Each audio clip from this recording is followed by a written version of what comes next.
तो स्वागत है आप सभी का मेरे फिर से एक नए केमिस्ट्री वाली वीडियो में। आज हम लोग क्लास में तो जीओसी स्टार्ट कर ही चुके हैं।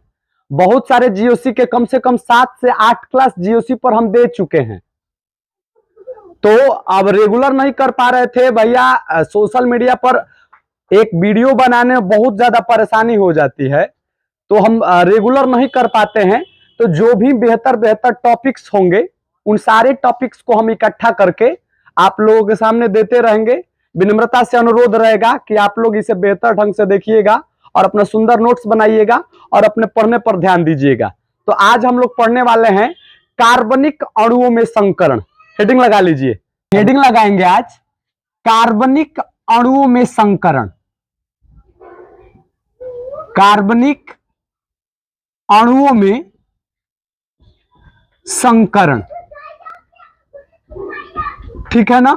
हम लोग इसी टॉपिक पर आज पुरजोर चर्चा करने वाले हैं।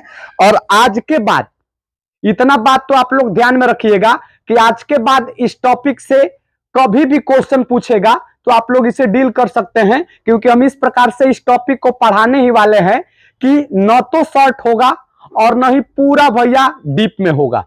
हम लोग उस तरीके से इस टॉपिक को पढ़ेंगे जिससे कि हमारे क्वेश्चन हल हो जाए, हमारे अवधारणा जो है वो बेहतर ढंग से बेहतर हो जाए, हमारे कंसेप्ट जो हो वो बेहतर हो जाए। मतलब इस टॉपिक के प्रति हम लोग रुचि को कैसे बढ़ाएंगे, आगे भैया जितने भी ऑर्गेनिक कंपाउंड्स होंगे उसको पढ़ने में कैसे मजा आएगा, उसको देखने में, उसका स्ट्रक्चर बनाने में कैसे मजा आएगा, इन सारी बातों पर चर्चा करेंगे। और यह टॉपिक जो है उन सारी बातों के लिए बहुत ही महत्वपूर्ण होगा। तो आप लोग भी कॉपी और पेन उठा लीजिए और अपने कॉपी पर हेडिंग लगाइए कार्बनिक अणुओं में संकरण। अब हम लोग संकरण टॉपिक जो है केमिकल बॉन्डिंग चैप्टर नंबर 4 में पढ़ चुके हैं। क्लास 11th के चैप्टर 4 में संकरण को बढ़िया से हम लोग डील किए थे। अगर आप लोग नहीं कर पाए हैं तो कृपया करके आप लोग हमें बताइएगा कि सर एक संकरण टॉपिक पर एक वीडियो बना दीजिए। हम खूब बढ़िया से अच्छे ढंग से आपको संकरण समझाने की काबिलियत रखते हैं और समझा भी देंगे। तो आप लोग एक बार बोलिएगा कि सर संकरण बेहतर ढंग से समझा दीजिए। आज हम लोग इंडिविजुअल पर्सन केवल ऑर्गेनिक मोलिक्यूल्स में कैसे भैया संकरण निकाला जाता है, कौन कौन से संकरण होते हैं, इन्हीं सारी बातों पर चर्चा आपसे करने वाले हैं, ठीक है ना। तो आप लोग देखिए लगभग हमारे अर्थक्रस्ट पर 60 लाख से अधिक कार्बनिक अणु हैं, 60 लाख से अधिक कार्बनिक मोलिक्यूल्स हैं, कार्बनिक कंपाउंड्स हैं। अब इन सारे कार्बनिक कंपाउंडों को संकरण के आधार पर इन्हें 3 भागों में वर्गीकृत कर दिया गया है। मतलब पूरे 60 लाख ऑर्गेनिक कंपाउंड को संकरण के आधार पर 3 भागों में वर्गीकृत किया गया है। अन्यथा इस बात को हम लोग ऐसे ही बोल सकते हैं कि जितने भी ऑर्गेनिक कंपाउंड्स हैं उनमें 3 ही प्रकार के संकरण देखने को मिलता है। पहला तो भैया sp3 संकरण होता है, दूसरा sp2 संकरण होता है और तीसरा sp संकरण होता है। तो हम इस बात को लिखना चाहेंगे कि संकरण के आधार पर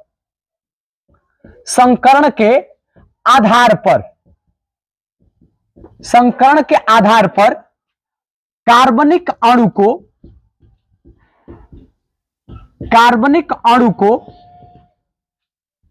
3 भागों में वर्गीकृत किया जा सकता है, ठीक है ना। मतलब संकरण के आधार पर जितने भी ऑर्गेनिक कंपाउंड्स होते हैं, जितने भी ऑर्गेनिक मॉलिक्यूल्स होते हैं, उन सारे ऑर्गेनिक मॉलिक्यूल्सों को 3 भागों में वर्गीकृत कर सकते हैं। अन्यथा हम लोग इस बात को इस तरीके से बोल सकते हैं कि कार्बनिक अणु के अंदर 3 प्रकार के संकरण देखने को मिलते हैं। पहला होगा sp3 संकरण,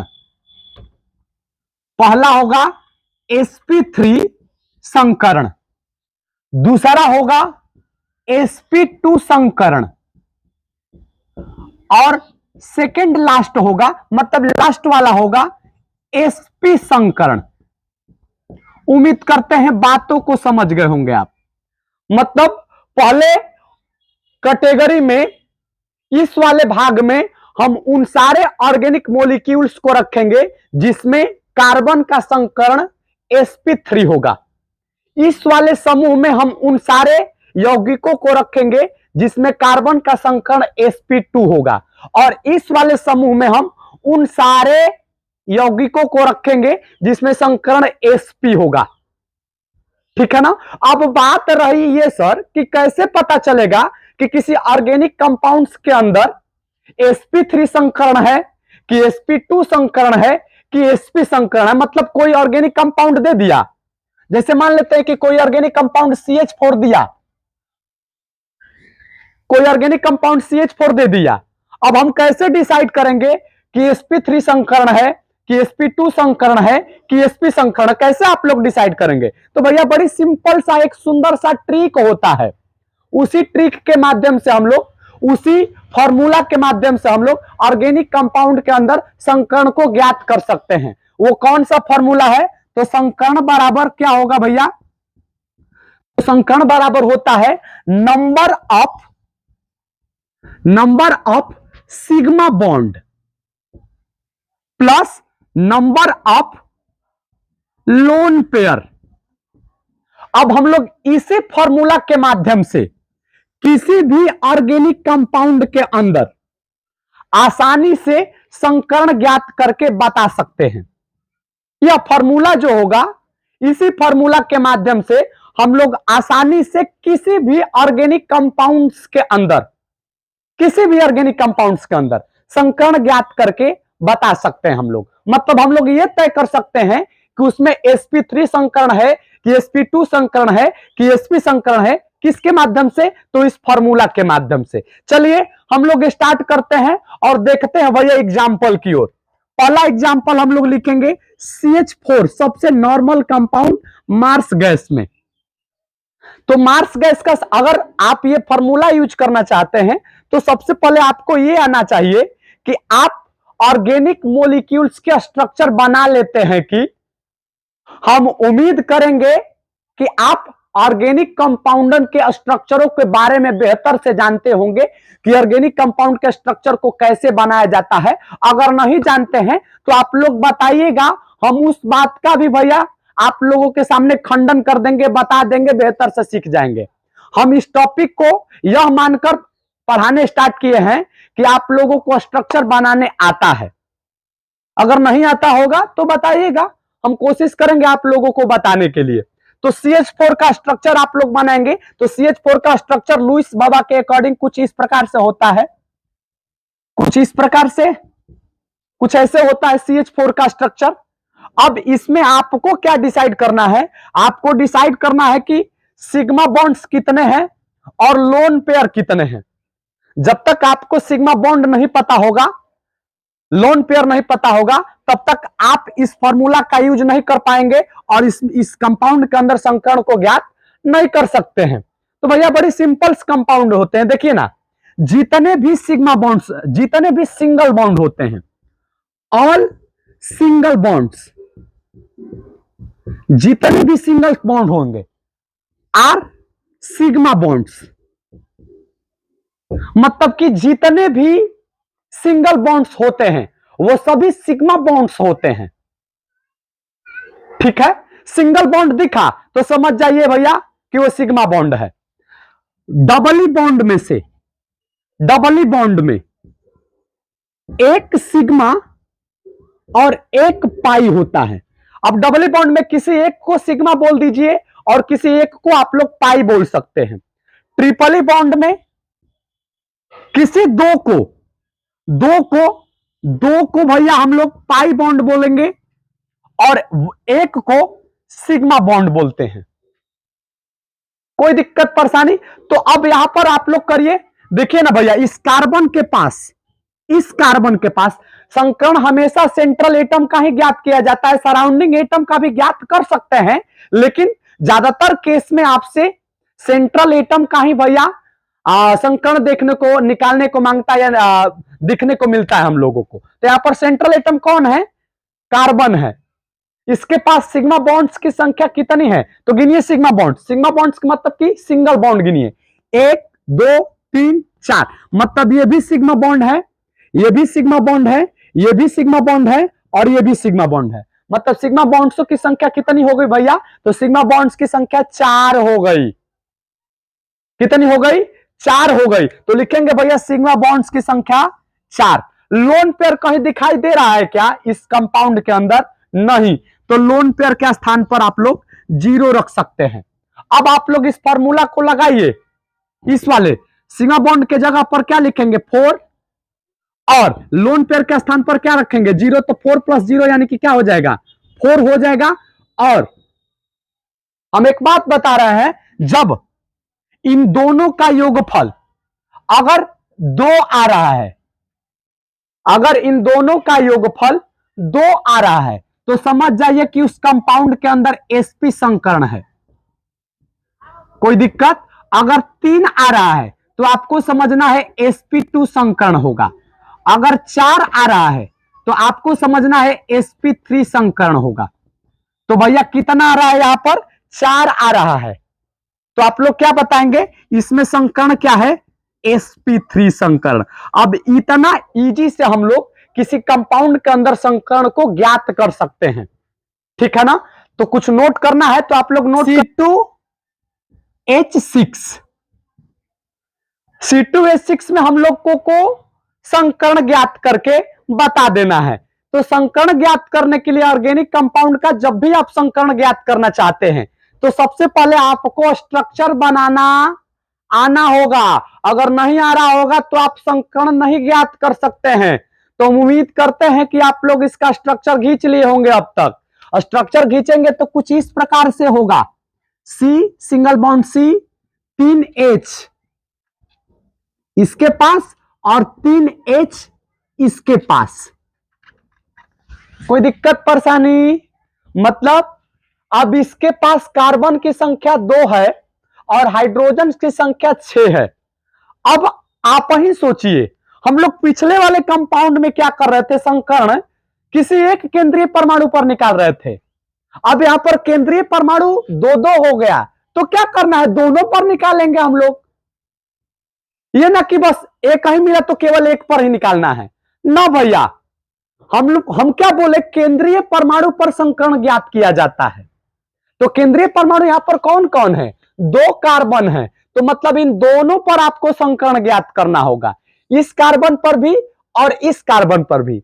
मतलब इसके पास भी आपको सिग्मा बॉन्ड और लोन पेयर देखना पड़ेगा और इस पर भी आपको सिग्मा बॉन्ड और लोन पेयर देखना पड़ेगा।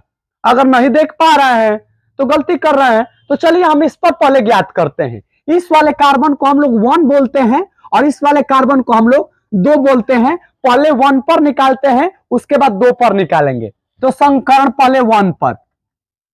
तो संकर्ण के लिए सूत्र वही होगा, number of sigma bond plus number of lone pair. तो अब इस कार्बन के पास कितने सिग्मा बॉन्ड है? तो देखिए ना, पहले सिग्मा बॉन्ड किसी कार्बन के पास ज्ञात करने के लिए सबसे पहले आप ये देखिए कि उसके पास कितने सिंगल बॉन्ड्स हैं। तो भैया देखिए ना, इस कार्बन के पास 4 सिंगल बॉन्ड्स है। एक तो ये वाला, एक ये वाला, एक ये वाला और एक ये वाला। मतलब इस कार्बन के पास 4 सिग्मा बॉन्ड है। लोन पेयर एक भी नहीं है। तो मतलब हम लोग लिखेंगे यहां पर कि सिग्मा बॉन्ड की संख्या 4 है, लोन पेयर की संख्या 0 है। अब इन दोनों को जोड़ देंगे तो क्या हो जाएगा? 4 + 0 यानी कि 4। 4 का अर्थ क्या हुआ? sp3, क्योंकि पीछे हम बता चुके थे कि 2 आता है तो sp होगा, 3 आता है तो sp2 होगा, 4 आता है तो sp3 होगा। तो यहां पर क्या आया? 4 आया। इसलिए इस पर भैया संकर्ण कितना होगा? इस कार्बन पर sp3 संकर्ण होगा। अब इसी प्रकार से आप 2 वाले कार्बन पर निकाल लीजिए तो संकर्ण चेक करिए। बड़ी सिंपल तरीका है संकर्ण चेक करने का। अब इसके पास सिग्मा बॉन्ड्स कितने हैं? तो इस कार्बन के पास एक सिग्मा बॉन्ड तो यहां बनाया है, एक सिग्मा बॉन्ड ये बना दिया, एक सिग्मा बॉन्ड ये बना दिया, एक सिग्मा बॉन्ड ये बना दिया। मतलब 4 सिग्मा बॉन्ड बना दिए और लोन पेयर की संख्या एक भी नहीं। तो क्या लिखेंगे आप लोग? 4 + 0 यानी कि 4, 4 का मतलब क्या हो जाएगा, sp3। उम्मीद करते हैं कि आप लोग संकर्ण ज्ञात आसानी से कर सकते हैं। अगले पायदान पर चलते हैं हम लोग, C2H4 पर। अब C2H4 में भैया हम लोगों को संकर्ण ज्ञात करके बताना है। 2 कार्बन है ना, दोनों कार्बन पर संकर्ण ज्ञात करना होगा, क्योंकि दोनों कार्बन सेंट्रल एटम होंगे और सेंट्रल एटम का ही लगभग हम लोग संकर्ण ज्ञात करते हैं, ठीक है ना। तो पहले आप इसका स्ट्रक्चर खींचिए, स्ट्रक्चर खींचेंगे तो कुछ इस प्रकार से स्ट्रक्चर होगा, स्ट्रक्चर खींचेंगे तो कुछ इस प्रकार से स्ट्रक्चर हो जाएगा। कोई दिक्कत परेशानी, बात क्लियर है। अब इसको 1 नंबर कह दीजिए, इसको 2 नंबर कह दीजिए। पहले 1 नंबर वाले पर संकर्ण ज्ञात करिए। तो 1 नंबर वाले का संकर्ण ज्ञात करने के लिए सबसे पहले आप ये देखिए कि 1 नंबर वाले कार्बन के पास कितने सिग्मा बॉन्ड हैं। तो भैया इस कार्बन के पास कितने सिग्मा बॉन्ड हैं, तो देखिए ना, सिंगल बॉन्ड जितने होते हैं वो सारे सिग्मा बॉन्ड होते हैं। तो यहां पर CH एक सिग्मा हुआ, यहां पर दूसरा सिग्मा हुआ, और डबल बॉन्ड में से एक सिग्मा और एक पाई होता है। मतलब ऊपर वाले सिग्मा और नीचे वाले पाई, मतलब सिग्मा बॉन्ड्स की संख्या कितने हो गए, इस कार्बन के पास सिग्मा बॉन्ड्स की संख्या 3 हो गई, 1 2 3। तो संकर्ण मतलब सिग्मा बॉन्ड्स की संख्या 3 हुआ। लोन पेयर तो दिखबे नहीं करता है, तो लोन पेयर की संख्या कितनी हो गई, 0। अब इन दोनों बातों को जोड़िए आप लोग, 3 + 0, 3 + 0 का अर्थ क्या हुआ, 3, 3 का अर्थ क्या हुआ, sp2। इसी प्रकार से आप लोग 2 वाला पर निकालिए, तो क्या लिखेंगे, इसके पास सिग्मा बॉन्ड की संख्या कितनी है, तो इसके पास सिग्मा बॉन्ड्स एक यहां पर है, एक यहां पर है, और इसके लिए भी एक यहां पर है। तो मतलब इस कार्बन के पास भी सिग्मा बॉन्ड्स की संख्या कितनी है, 3। तो क्या लिख देंगे भैया, 3 + 0 यानी कि 3, 3 का अर्थ क्या हुआ, sp2। उम्मीद करते हैं बातों को समझे होंगे आप लोग। हम लोग संकर्ण ज्ञात करेंगे और इस टॉपिक को हम लोग खत्म की ओर बढ़ाएंगे, ठीक है ना। तो C2H2 का पहले स्ट्रक्चर आप लोग जल्दी से ज्ञात कर लीजिए। तो C2H2 का स्ट्रक्चर कुछ इस प्रकार से होता है, C∭CHH। अब इन दोनों कार्बन पर आपको संकर्ण ज्ञात करना है, कैसे करेंगे। अब इसके पास सिग्मा बॉन्ड कितने हैं, इस कार्बन के पास कितने सिग्मा बॉन्ड है, तो भैया 2 है, एक तो ये वाला, और इस ट्रिपल बॉन्ड में से 2 पाई होते हैं और 1 सिग्मा होता है। तो सिग्मा को आपको कैलकुलेट करना है, पाई को छोड़ देना है। तो मतलब इस कार्बन के पास कितने सिग्मा है, 2, ठीक है। और लोन पेयर एक भी नहीं है, तो लिखेंगे 2 + 0, 2 का अर्थ क्या होगा, sp। मतलब इस कार्बन पर संकर्ण कितना हो जाएगा भैया, sp संकर्ण हो जाएगा। इसी प्रकार से आपको इस पर चेक करना है, कैसे चेक करेंगे, यहां पर तो इस कार्बन के द्वारा 2 ही सिग्मा बॉन्ड बना होगा, एक तो CH बॉन्ड वाला सिग्मा बॉन्ड और एक C∭ बॉन्ड C में के सिग्मा बॉन्ड। तो मतलब इसके पास भी सिग्मा बॉन्ड्स की संख्या कितनी है, 2 है, ठीक है ना। तो इसके पास जब 2 है, लोन पेयर की संख्या 1 भी नहीं है, तो लिखेंगे कि आप लोग 2 + 0, और 2 + 0 का अर्थ क्या होगा, sp। उम्मीद करेंगे कि बातों को आप लोग समझ गए होंगे कि कैसे संकर्ण चेक किया जाता है। अब ये वाला एग्जांपल आपका दिमाग और ज्यादा खोलेगा। हम लोग को क्या करना है कि इन सारे कार्बन पर आपको संकर्ण ज्ञात करके बताना है। जल्दी जल्दी कैसे ज्ञात करेंगे, तो सबसे पहले इस पर आप लोग ज्ञात करिए, इसके पास सिग्मा बॉन्ड की संख्या कितनी है, तो इसके पास सिग्मा बॉन्ड की संख्या है 1 2 3 4। लोन पेयर एक भी नहीं है, तो 4 + 0, 4 + 0 का अर्थ हुआ 4, 4 का मतलब क्या हुआ, sp3। चले आइए इस पर, इस कार्बन के द्वारा कितने सिग्मा बॉन्ड बनाया जा रहा है, तो इसके द्वारा भी 4, एक ये एक ये एक ये और एक ये, मतलब 4 बनाया जा रहा है। लोन पेयर की संख्या एक भी नहीं है, तो 4 + 0, 4 + 0 का अर्थ हुआ 4, और 4 का अर्थ क्या हो जाएगा, sp3, तो लिख देंगे आप लोग sp3। इस पर चले आइए आप लोग, इस कार्बन के द्वारा कितने सिग्मा बॉन्ड बनाए जा रहे हैं? तो इस कार्बन के द्वारा भी 4 सिग्मा बॉन्ड बनाए जा रहे हैं। एक हाइड्रोजन वाला ये, दूसरा हाइड्रोजन वाला ये, तीसरा ये और चौथा ये। तो इस पर भी कितना हो जाएगा संकरण? sp3। इस पर चले आइए आप लोग, इसके द्वारा कितने सिग्मा बॉन्ड बनाए जा रहे हैं? तो एक कार्बन हाइड्रोजन वाला सिग्मा बॉन्ड, एक CC वाला सिग्मा बॉन्ड और इस C डबल बॉन्ड C में से एक सिग्मा बॉन्ड, मतलब 1 2 3, 3 सिग्मा बॉन्ड बनाए जा रहे हैं। ठीक है ना? तो 3 + 0, 3 + 0 का अर्थ क्या हो जाएगा? 3, 3 का अर्थ क्या होगा भैया? sp2 संकरण। ठीक इसी प्रकार से इसके द्वारा भी आपको 3 ही सिग्मा बॉन्ड बनाया जा रहा है। एक तो ये वाला, दूसरा ये वाला और तीसरा ये वाला। तो 1 2 3, 3 + 0, 3 + 0 का अर्थ क्या हो जाएगा? sp2। तो लिख देंगे आप लोग sp2 संकरण। यहां पर चला आइए आप लोग, इस कार्बन पर आपको संकरण ज्ञात करना है। तो इस कार्बन पर संकरण ज्ञात करने के लिए आपको चेक करना होगा कि इस कार्बन के पास कितने सिग्मा बॉन्ड है। तो एक तो ये वाला सिग्मा बॉन्ड और ट्रिपली बॉन्ड में से एक सिग्मा होते हैं और 2 पाई होते हैं। तो आपको सिग्मा को पकड़ लेना है, मतलब इस कार्बन के पास कितने सिग्मा बॉन्ड है? 2। तो 2 + 0 2 हो जाएगा और 2 का अर्थ क्या हो जाएगा? sp। कुछ इसी प्रकार से आप लोग यहां पर भी ज्ञात कर सकते हैं।